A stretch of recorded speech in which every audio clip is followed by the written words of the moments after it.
I just want to give you one example here to go along with the net neutrality discussion or explanation that I offered in the first half hour of the program.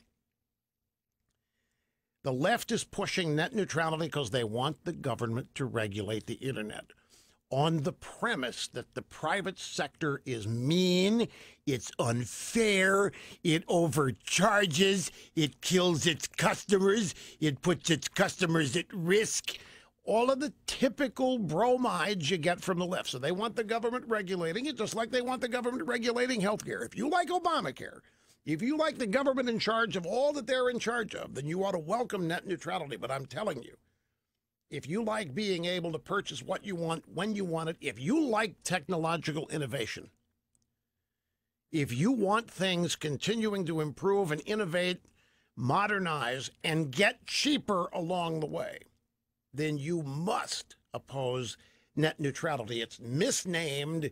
It has nothing to do with what the left actually wants. And I'm going to give you an example of government regulation retarding and practically stopping technological innovation. The example I'm going to use comes from Professor Hazlitt's book, and it's about cellular. Think back your own life. When is your first memory of either seeing a cell phone or actually having one? I'll tell you mine. It was 1985 or 86, and I was in Sacramento. I was a Sacramento Kings basketball game, and I forget the cell provider that we had back then, but the sponsor, and I happened to run into this guy, and he was telling me about the latest thing, cellular phones, and he had one with him. And he was able to call whoever he wanted. I was able to hear it, make the call. I was dazzled. I said, no kidding. The thing is, he had this giant brick in his pocket that was the battery. And he said he had another battery that was in his car. And I said, well, how long does this last? He said, well, you really shouldn't use it when it's not attached to the battery, but I can get some time. But he just wanted to demo it. Wasn't even on the market yet. He was just demoing this for me. I said, man, I got to have one of these. I got to have it. I got to have it.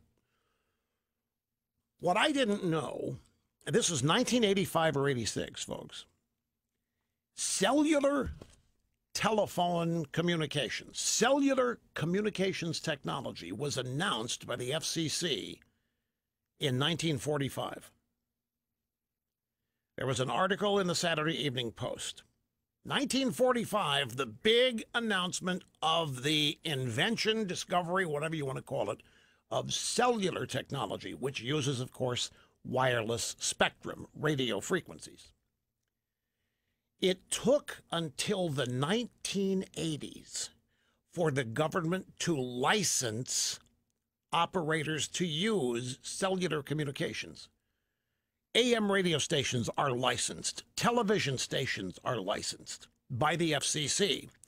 And the owners and operators of those stations have to pass every 5 or 10 years, I don't know what it is now, a license renewal exam, basically on how well they're serving the community and blah, blah. It's almost become pro forma now. But the point is, the government's in charge of it, licensing. So the inventors of cellular couldn't do anything with it until the government licensed it. And the minute it was discovered, all other forms of communication, particularly landline telephones, began pressuring the government and regulators to squash it. They didn't want the competition. This is not unnatural. It's the same thing that happened to FM radio. FM radio was invented 25 years before the first FM radio was sold. A consortium of AM radio station owners put pressure on the federal government to shelve the entire FM technology, which it did. Lobbyists and people of influence, the special interests in communications, succeeded in burying two innovative forms of communication technology to the benefit of current or at the time operators, which in these cases were AM radio and landline telephones. But wait, there's more after this. What can happen when the government starts regulating the internet?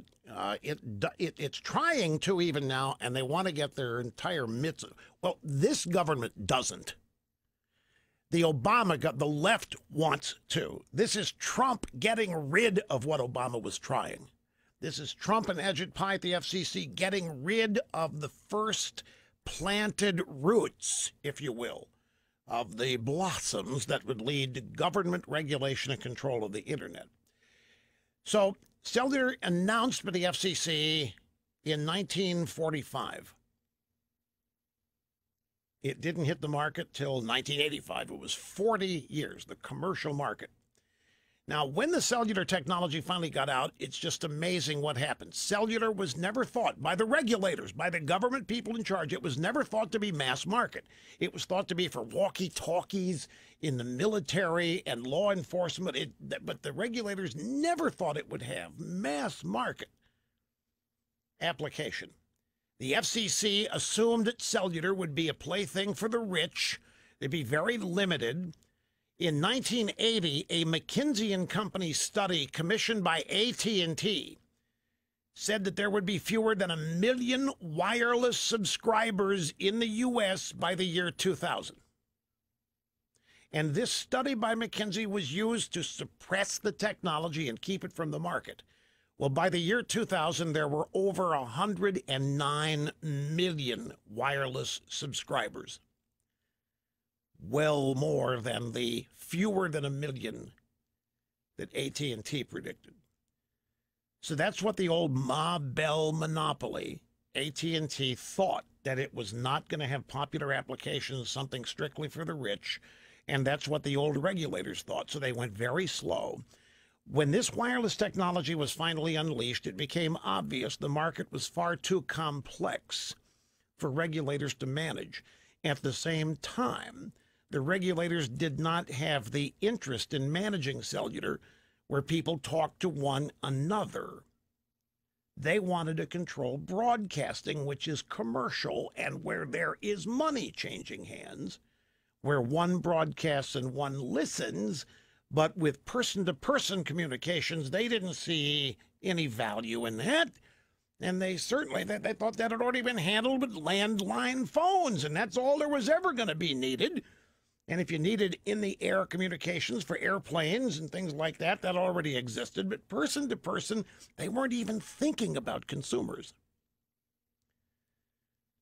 By the 1980s, there was beginning to be serious deregulation, not just in the U.S., but around the world. And with deregulation came competition, and that's when cellular finally hit the marketplace. When it was deregulated, when the regulators figured there's no reason for us to police this because nobody's going to want it. Bureaucrats are not visionaries. Barack Obama and his merry band of bureaucrats are not visionaries.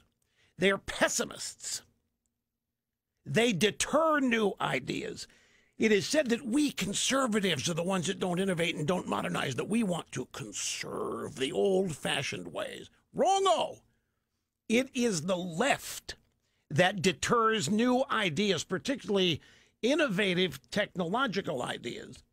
I'm talking about not the inventors. I'm talking about liberal government regulators who exist to protect existing industries.